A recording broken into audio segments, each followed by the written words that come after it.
Assalamu alaikum wa rahmatullahi wa barakatuh.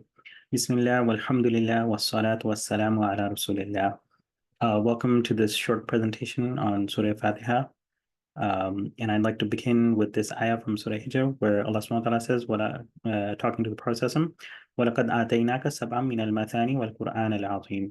And we have certainly given you, O Muhammad, seven of the often repeated verses and the great Quran. And these seven oft repeated verses refers to Surah Fatihah, as we see in the hadith of the Prophet, where he was talking to Ubay ibn Ka'b, and the Prophet said, as you can see the highlighted portion at the bottom, he said, by the one in whose hand is my soul, the like of it has neither been revealed in the Torah, nor the Injil, nor the Zabur, nor in the Quran. It is the seven oft repeated and the magnificent Quran which I have been given.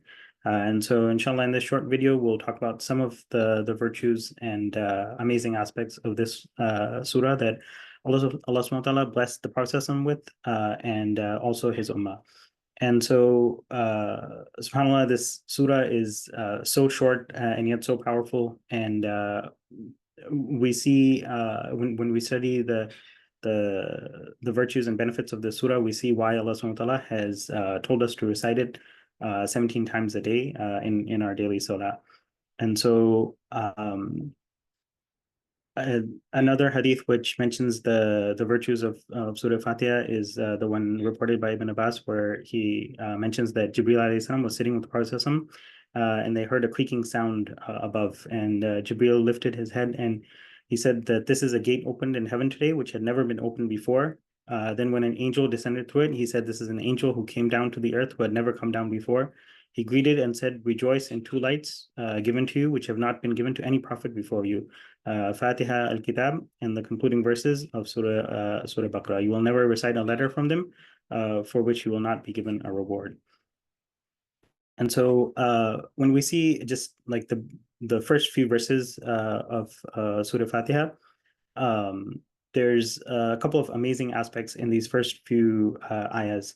The first one is that it starts in the third person, and so we see the beginning of the surah in the third person, and so it's as you're reciting, you're stating facts.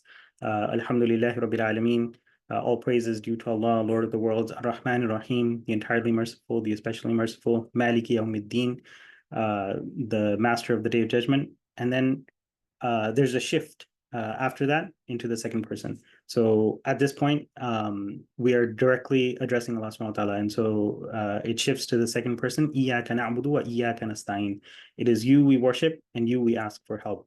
And this shift in this grammatical shift in the from narration to address is known as iltifat in Arabic, and it's used throughout the Quran, and it's a very, very powerful rhetorical tool.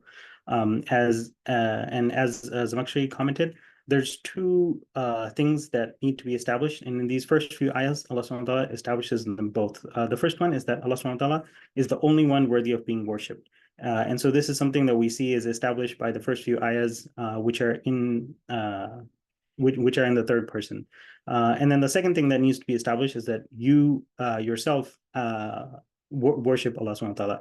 And so that shift to the second person establishes that as well, that you are declaring that you, so the first few ayahs are saying that Allah subhanahu wa ta'ala is the one who is deserving of all worship. And so after that, in the second person, you're affirming that you are amongst those who worship Allah subhanahu wa ta'ala. And so we see this very powerful shift occurring in the first few ayahs.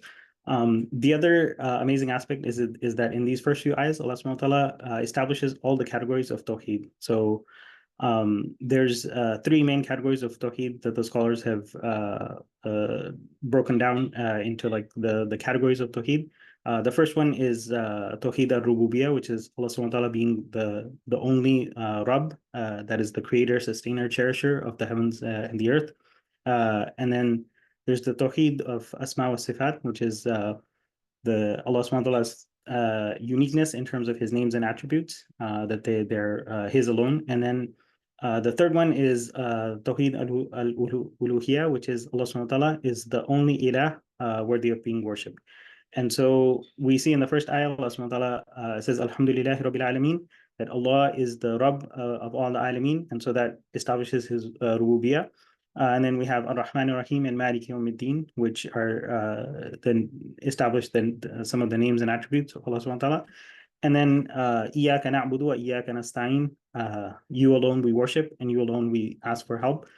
This establishes Allah subhanahu wa ta'ala being the only deity worthy of worship. And so this establishes his uluhiyah. And so again, we see like in just these first few ayahs, there's so much that Allah subhanahu wa ta'ala has told us about himself. And the just the tafsir of Surah Fatihah would take a very, very long time, and could fill up many books and pages and hours of lectures.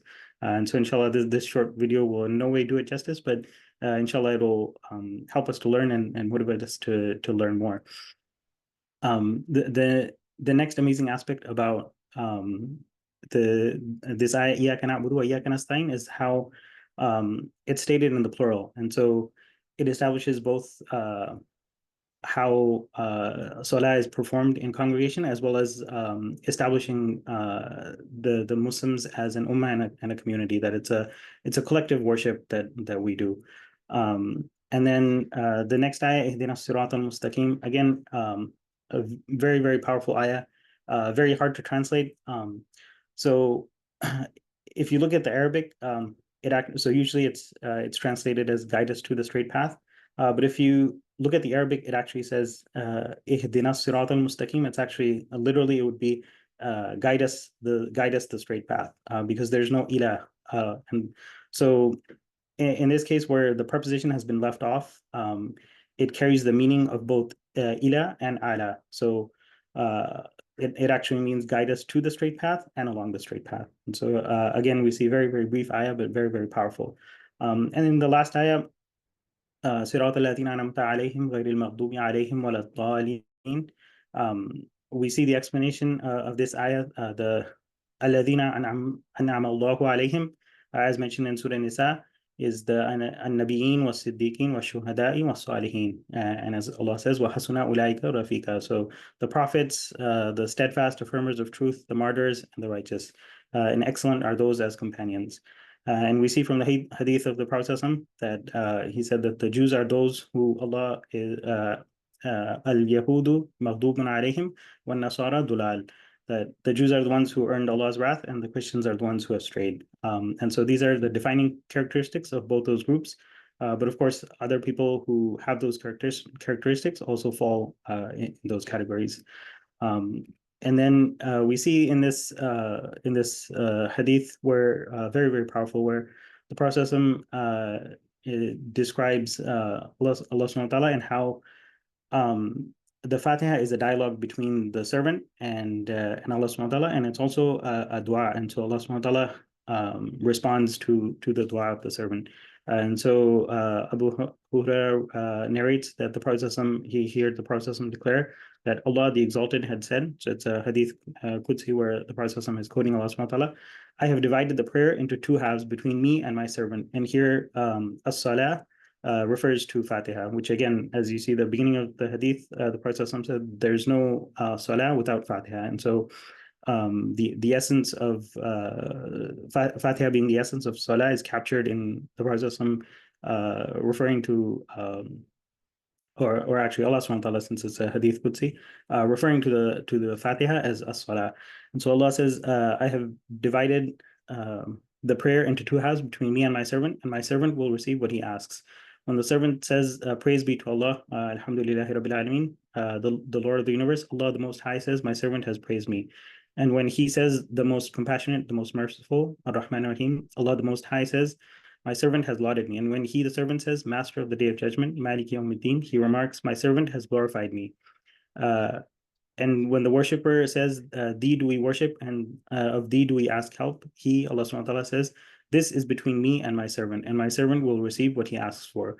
Then when he, the worshipper, says, guide us to the straight path, the path of those to whom thou hast been gracious, not those who have incurred thy displeasure, nor of those who have gone astray, he, that is Allah, says, this is for my servant, and my servant will receive what he asks for. And so we see that Fatiha, even though it's a very short surah, very few ayahs, but it has both dua and dhikr, and it's basically a dialogue between us and Allah subhanahu wa ta'ala. And we also know from the hadith of the companions when they performed ruqya using Fatiha.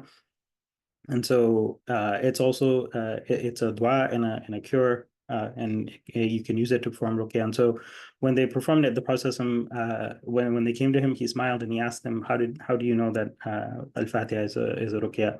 And so he approved of using Surah Fatiha as ruqya, and so we can use it for that as well. So inshallah, I pray that Allah subhanahu wa ta'ala grants us more understanding of the Fatiha and enables us to understand its beauty and appreciate it and have more focus and understanding when we recite it in our salah every day.